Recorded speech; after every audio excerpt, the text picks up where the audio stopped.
Okay guys, just to demonstrate, when we're strumming, it's a movement from the elbow and we're trying to keep our wrist as close to the guitar as we reasonably can without it sort of touching the guitar. So if I'm strumming just an E major chord, I've kept my wrist still and I've moved from the elbow.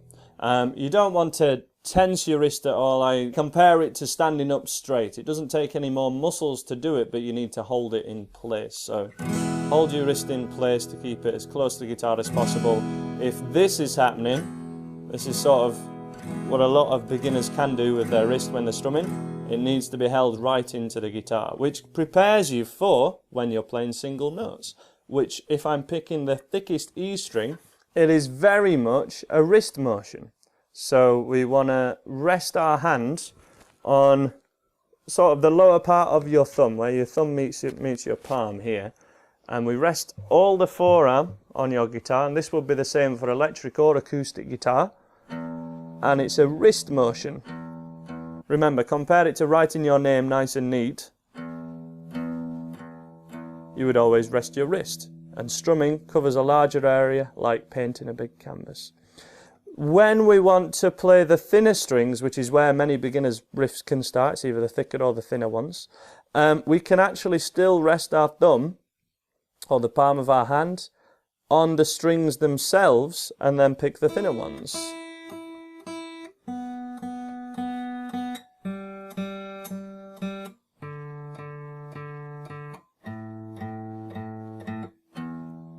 That's the best way to do it.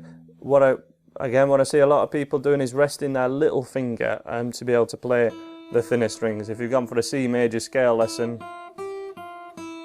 you may have started doing it like that because it's a big temptation, but we can't do that if you want to reach up to the thickest E string. So the thing that's going to work for all 6 strings whenever you want to play any of them and actually help you play is going to be doing this. Rhythm guitarists, so the strummers amongst you, may want to rest your hand sort of on the bridge at this area and sort of rest down like this. Keep right on the outside of your hand.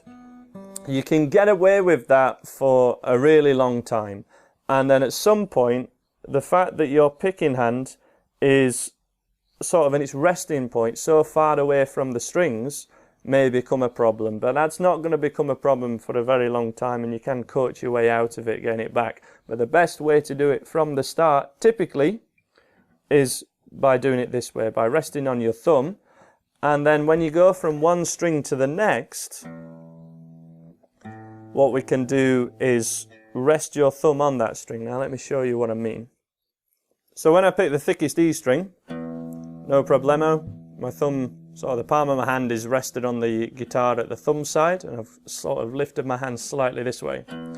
When I pick the A string straight after it, what I want to do is stop the E string that I've just come off from ringing out. So I've picked this one, then I pick this one, and I want this one to stop ringing out so that it doesn't sound messy. What I do is I dab that string 6 with my thumb, and then play the next one down.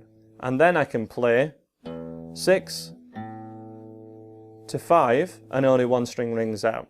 When I go 6 to 5 without, they're both ringing out and whatever riff I'm playing or melody may sound messy.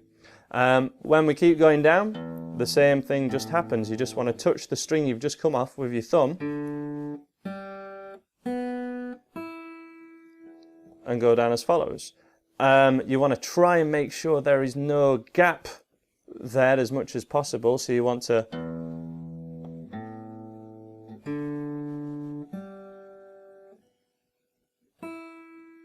try and make sure there's no silence between each one, but that's the way it's done for going down. When you're coming back up, what we want to do is dab it with sort of your middle finger, your third finger, lay them down like this after you've played, but we're only doing this as sort of a tap of the string, and that's enough. I'm very much resting sort of out here, ready to pick the next string, but when I'm coming back,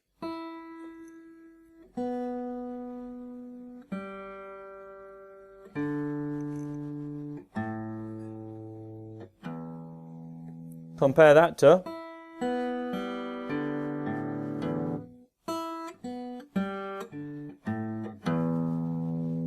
And you can see how that can really neaten up all your single string playing.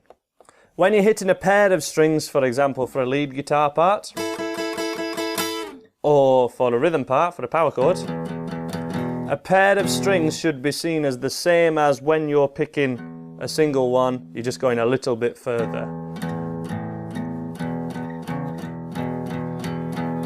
I'm still resting my hand here typically, though I'm not pressing down on it or leaning down on it too much. We're just holding it in place as an anchor point and very much stopping this idea, which is going to hamper you. It's going to stop your hand moving an awful lot.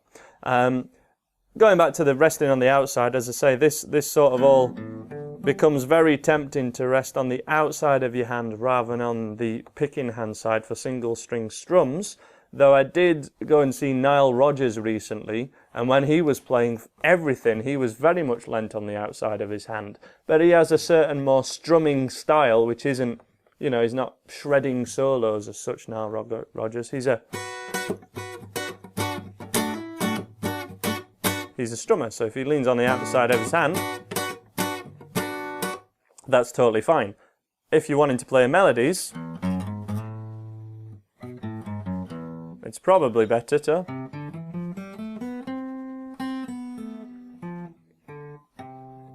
rest on this side for most things.